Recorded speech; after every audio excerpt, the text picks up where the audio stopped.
So, good evening, first of all. Thanks for doing this, sir. Definitely. I think we have established, we know, okay, you are just very new into this field.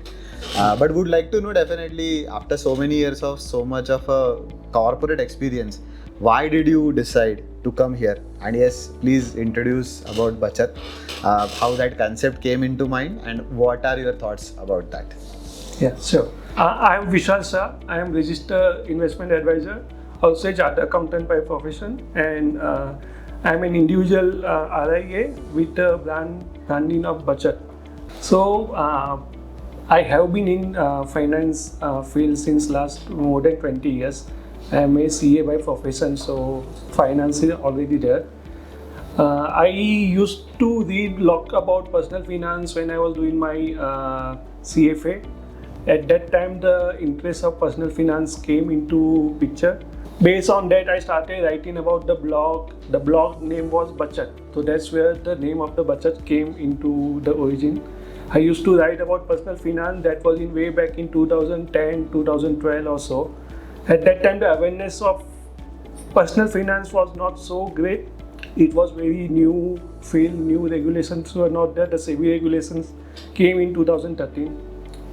So I was writing for a few years, and then I thought that right now there is lot of interest in personal finance. There is a lot of what we can say the regulatory actions are also there in the personal finance field. So I thought that now let me start and see what can be done in this field from a professional point of view. Great. I think sounds fantastic journey because you are, I would say, the earliest of the person who was interested into personal finance. So fabulous journey, definitely. But I think now when you look at the arena overall, and very recently you must have seen different SEBI regulations have come. So what are your views on the scalability factor of this RIA business? And definitely you must have thought that this is scalable and this is what you want to do. So what are those typical things that you see as an opportunity in this field?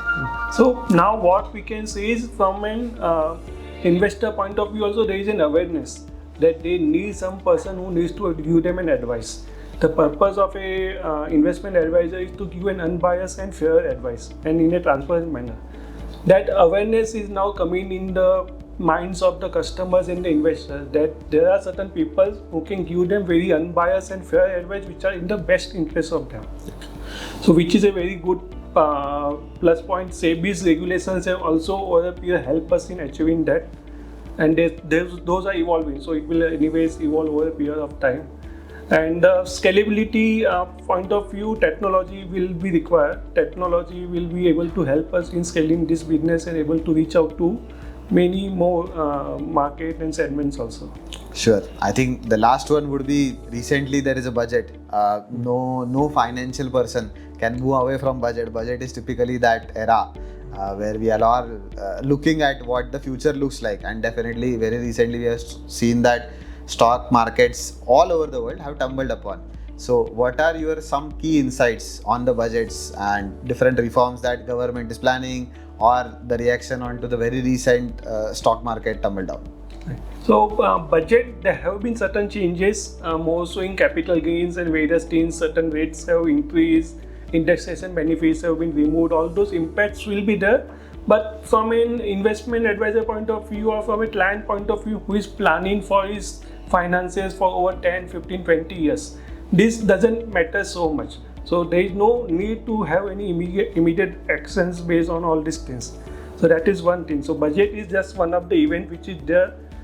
You listen to it, you take certain actions based on that and then forget about it.